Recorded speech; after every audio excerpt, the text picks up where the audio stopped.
been playing around with my microwave kiln, and I have two new earring designs to share with you today. So if you're new to microwave kilns, this is just going to be a really quick overview of what the kiln looks like. It's very simple. There's just two pieces. It's very easy to use, and you put it in your microwave to fuse the glass. If you are not familiar with microwave kilns, I have done several videos on this topic. And so if you haven't done fusing before, I would definitely start with these other videos that I will also link to in the description box. Because today I'm going to be starting with pieces that I've already fused. So I've been spending the last couple of days fusing a bunch of small dot shapes to use in these new designs.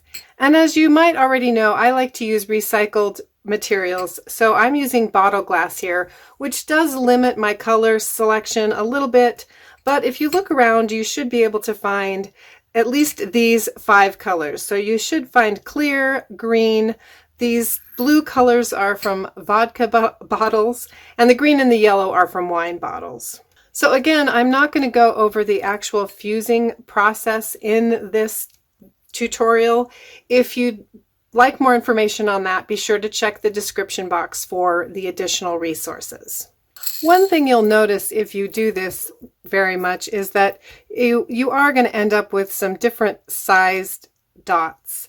And you can try to cut your pieces to be much more uniform, but chances are you're going to end up with a variety of sizes if you fuse very many of these dots. So one of the things I do to start with is I'm going to sort them from large to small, and that helps me to determine how I want to put the earrings together. So here's the first style that I'm going to demonstrate for you today. I've gone ahead and I've sorted out 6 dots that are similar in size to make the second pair of earrings. So the next step is to coil the wire bales.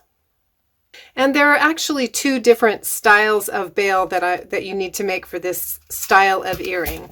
But to start, I'm just going to cut a piece of wire that's not too long, but easy enough to work with. So 6, 8, 10 inches will be plenty.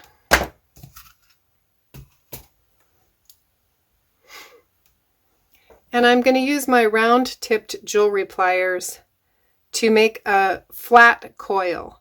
So when I'm making a flat coil, I like to start right at the tip of my pliers so that the hole in the middle is as small as possible. And I'm just going to go around once. And then I'm going to continue coiling, just wrapping the coil around the edge so that the coil stays flat. And once you've gone around a couple of times, you're going to switch to the flat portion of your jewelry pliers and just continue rolling.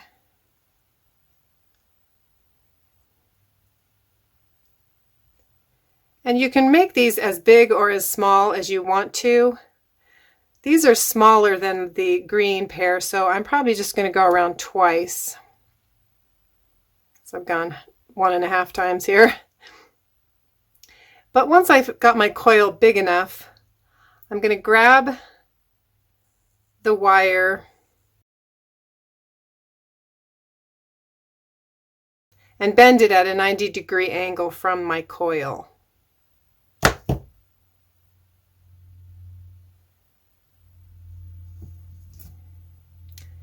And then I'm going to grab a hold again, a little ways down, but still on the smaller part of the barrel. And I'm going to wrap my wire all the way around and behind the coil.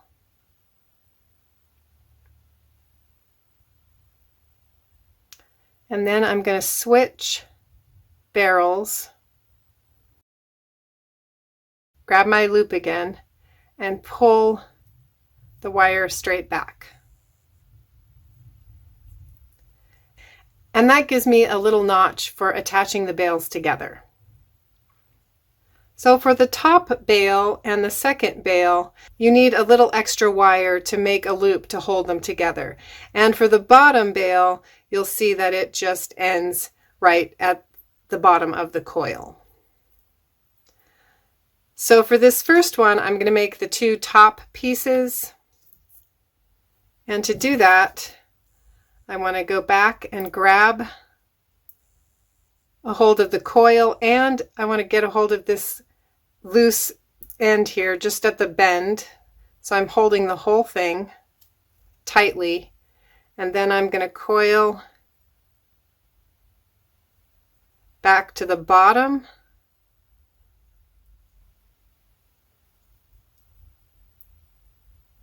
and grab in the center and bend at a 90-degree angle again.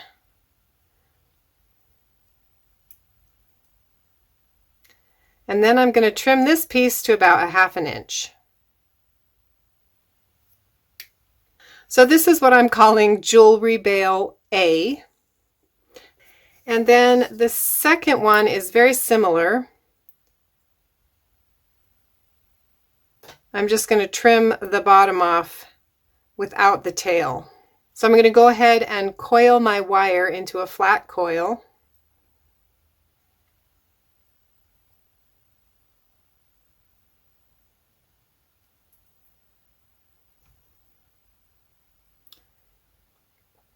Make my 90-degree bend.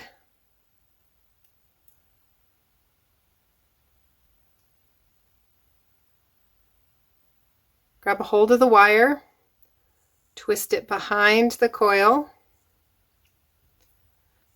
switch barrels, hold it tight, and pull the wire back out from under.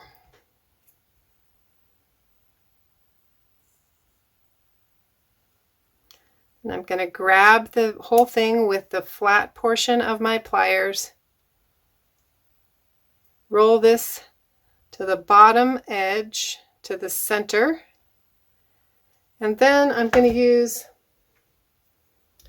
these, I don't even know what these are called, but they will cut closer to the end rather than trying to grab a hold of it with your needle nose pliers. So I'm just going to cut the wire right in the center there. And that is my jewelry bale B. So to make this pair of earrings, I need 2 style A and 1 style B for each earring. I've got all of my coils made now, and so I'm ready to hook them together. So I want to go ahead and take one of my A coils and just roll this long end into a loop. And before I close it, I'm going to hook another A coil to the bottom.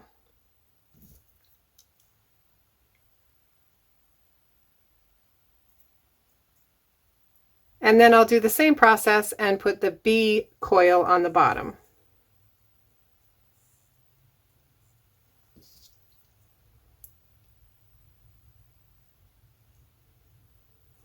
You do want to make sure that you're making your loops coil the same direction.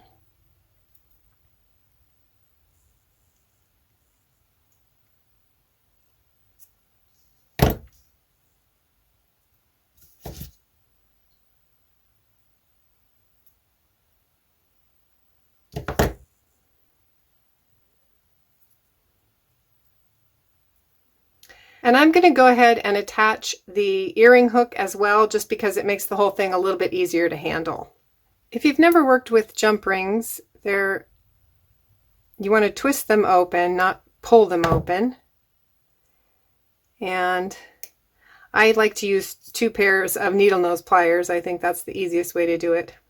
So hopefully you can see this, but I want to glue my glass pieces on the side that I've rolled the end toward. So you can see that there's a tiny gap here where I've bent my wire, and I want the glass piece to sit on top on this side so that that will help kind of close off that end and make sure that the earring doesn't come apart. So this side is going to be the front of my earring. So when I'm attaching the earring hook, I want to make sure that I have it going the right direction. And if you've ever worked with jump rings, you know that every time you add a jump ring, it kind of changes the direction of your earring. So if I put this on right now, my earring's going to hang sideways. And I could add another jump ring, but I prefer not to do that. So I'm going to cheat a little bit, and I'm going to twist my loop on my earring 90 degrees.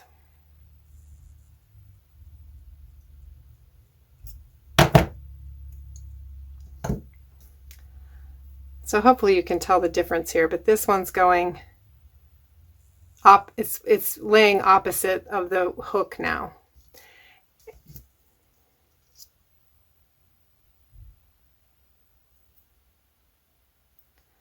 So when I put it on here, I want to make sure that the back curved part is facing toward the front of my earring.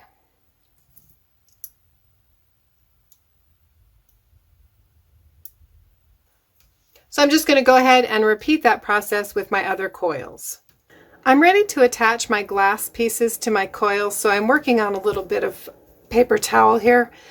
And I want to make sure that I've got my front side forward, so I want to make sure that my curve on my earring hook is up and that I'm going to attach my pieces to close that gap that we talked about in the loops.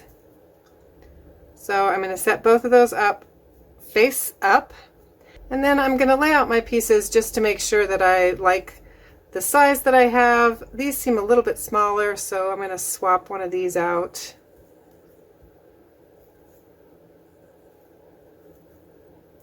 And so I'm going to go ahead and apply them the way that I have them laid out. A couple of variations that you can do with this style. You can obviously make shorter or longer versions. You can also just add stones to the bottom coils. That makes sort of a pretty earring, I think. And you can play around with different sized glass pieces. They don't all have to be the same. You could use small at the top and work your way to larger ones at the bottom, or the other way around. So there's a lot of variations that you can do with this style.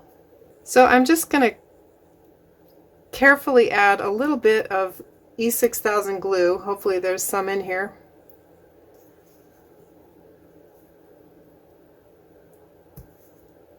If not, I have plenty more. I never run out of E6000 glue. So I'm just going to squeeze a little dot into each coil.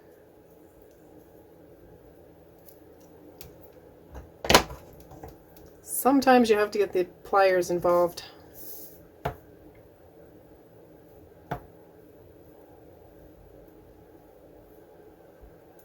And then I can press the stone into the coil. You want to be careful not to get glue on the top of the glass.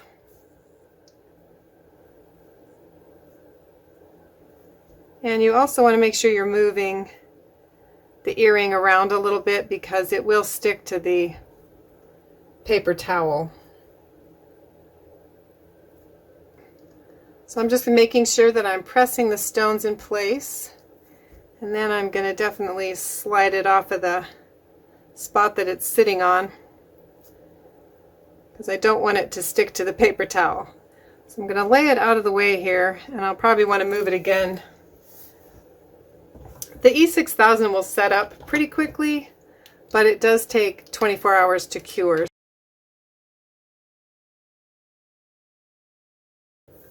So that is earring style number 1, and as I mentioned, there are a lot of variations you can do with that. Earring style number 2 is a little more experimental, but again, it starts with the little dots, and I'm going to show you how to set it up in the microwave kiln.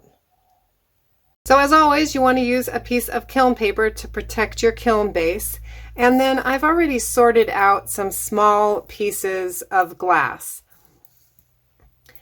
And for this style, you do want them all to be pretty much the same size. And I'm just going to lay them out in sort of a circle with 5 dots per circle. And I do recommend that you fuse these at the same time. If you want to do a lot bigger ring, you could fuse your earrings at separate times, but it just gets a little trickier to make sure that you fuse them the same amount. So the key here is that you need to have your dots touching. You want to make sure that they're connecting. If there's a gap between the glass, it's not as likely to fuse.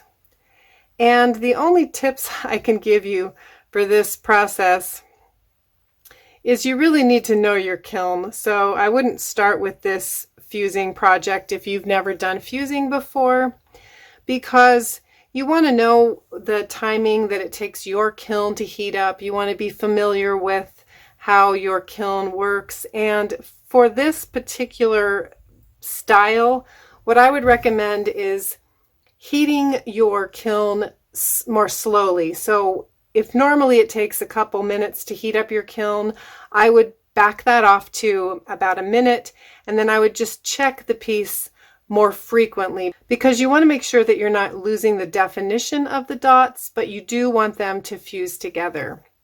So I'm going to go ahead and fuse these pieces, and hopefully I will be able to repeat what I did with the yellow dots. But as I mentioned, it is a little bit experimental, and if you run into a situation where your glass isn't fusing enough, you can definitely add a little more time. If you're losing the definition of the dots and just it's turning into more of a smooth circle, then you know you're fusing it a little bit too long. I'm going to make a slightly different jewelry bale for this second style, and I've gone ahead and I've cut my 20 gauge wire to 2.5 inches, and you can see that there's sort of a natural curve to the wire. I want to take about an inch, and I'm going to bend the wire against the curve. So I want to bend it to about a 90-degree angle. And then I'm going to take the longer end of the wire and I'm going to coil it into a flat coil. So again, I want to start at the very tip of my pliers so that my hole is nice and small.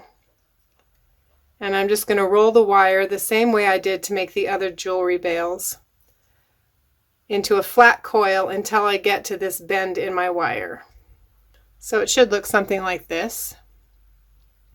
And then I'm going to take the other end and I'm going to coil it toward my flat coil, but I'm going to start in the middle of my pliers and roll a side-by-side coil.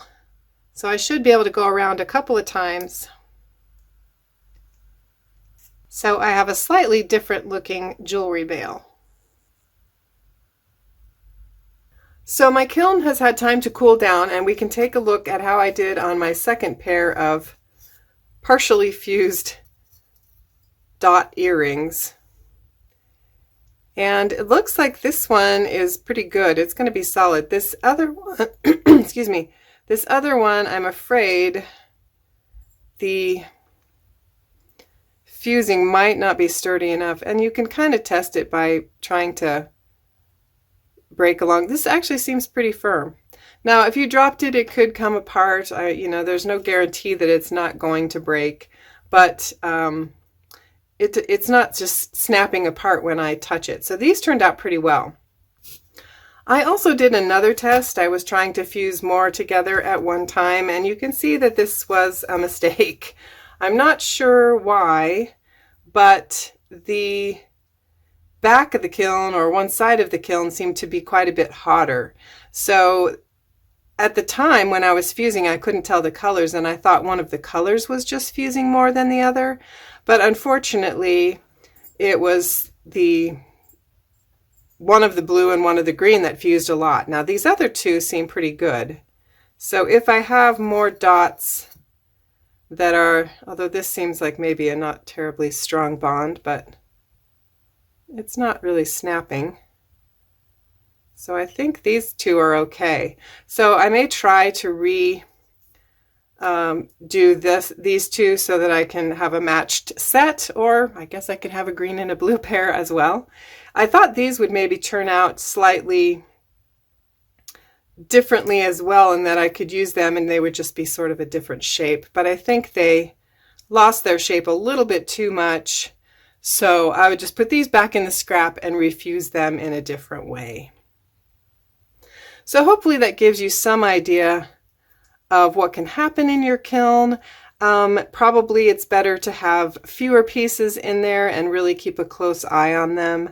And as I mentioned, if you do have something where you see that they're fusing very unevenly, I would stop it when you get to this point with the piece that's the hottest. Then you can let the kiln cool down and you could take that piece out and you could put the other piece back in for a little bit longer.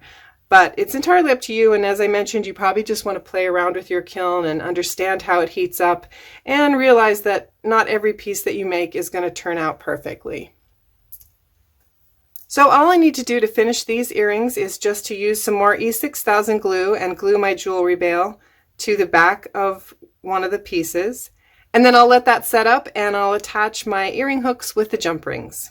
I hope you enjoyed today's tutorial. Don't forget to check all the additional resources in the description and tap the like button to help promote this video. I'd love to have you join my YouTube community by clicking the subscribe button. And if you'd like to receive the UPCYCLE Design Lab newsletter, you can find a link to sign up in the description. Thanks so much for watching. I hope to see you back here soon in the lab for my next experiment.